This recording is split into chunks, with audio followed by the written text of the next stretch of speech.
All right, everyone, got something pretty interesting this week. This is an effect I saw on a website not too long ago where there was an interesting use of color and sharpness to create a really dramatic effect on a photo. And that's what we're going to do here on this image of this surfer. Looks like a regular, normal photograph. There's nothing all that exciting about it, but we're going to jazz it up a little bit.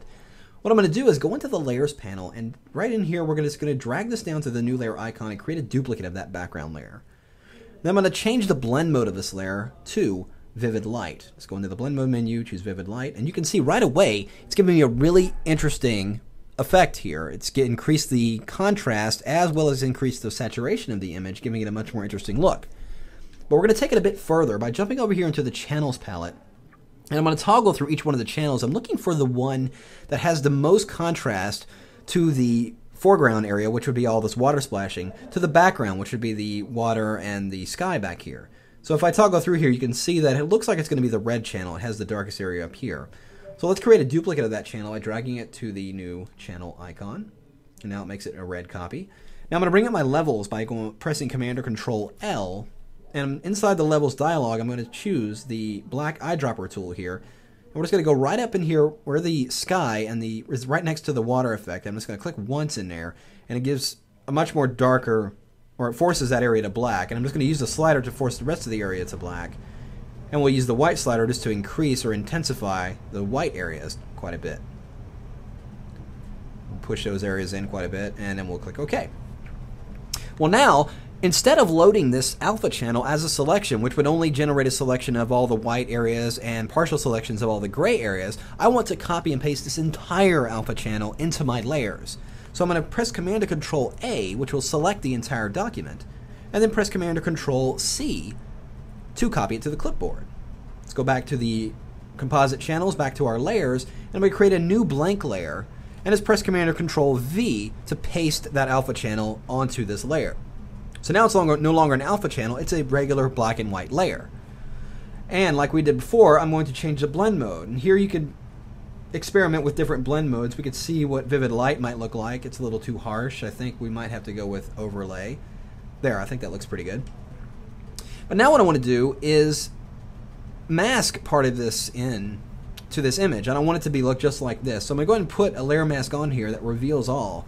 And then we're going to go over here into the layers, or actually the toolbar, and grab the gradient tool. And making sure up here we're using the foreground to transparent. And let's make sure we are using black as our foreground color. Then I'm just going to come in from each of the sides of this image, holding down the Shift key, coming in from the outside in, and just draw a gradient around from each side coming in to mask that effect. Now, here's what I've done. If I Option or Alt click directly on the layer mask, we can see what the actual layer mask looks like. And this is it. So now the areas that are light, that are white and kind of go out are showing transparency, and the dark areas are masking the effect out altogether. I actually want the opposite of this to be happening. So I'm just going to invert the values of this layer mask by simply pressing Command or Control I. So now when I reactivate the layer mask, you can see if I toggle this on and off, it's affecting the sky now and not the surfer. So that looks pretty good. But now I'm going to increase the contrast of this a little bit by making a duplicate of that original duplicate that we made, just like that. Now, you can notice it's given me a lot more dramatic look here, but it's oversaturating the surfer tremendously. You can see right there.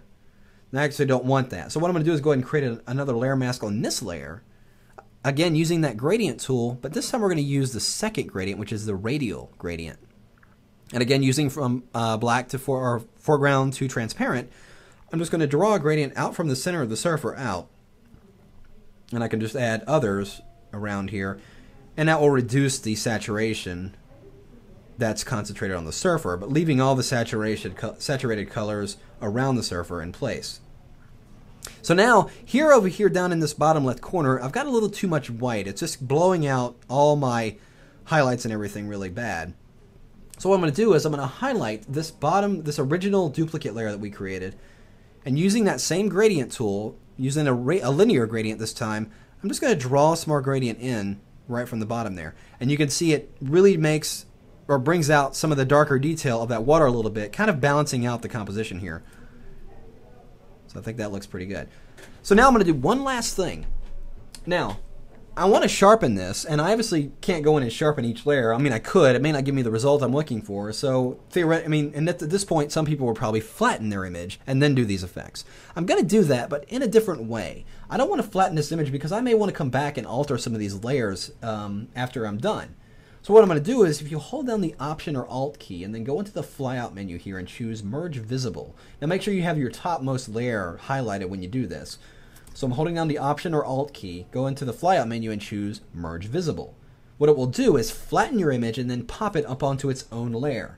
So now you can see, if I turn all these layers off, our image is still intact. It's all on one layer now, but we still have our original layers if we need to go back and edit the image. Then all I'm going to do in this layer is go under Filter to Sharpen, and I'm going to choose Smart Sharpen. And let's zoom this out here so we can see the result here. And you really want to use a large amount here. I think 200 is pretty good. And the radius, I'm going to go ahead and leave it 2. If I toggle the preview on and off, you can see a dramatic difference. You can see what's going on up in here. Watch. Preview on, preview off. So it's giving that much more dramatic look. I can probably even take this up to about 250. Give it really, really dramatic. So there we go. So that is pretty much it. It's taken that really just simple photo and duplicating a few layers, applying a few effects, working with a few channels, and getting a really interesting effect in there. So if you see the before and after, if I just Option click the background layer here, that's what we started with. That's what we finished with. Really cool stuff. You guys take care. We'll see you next time.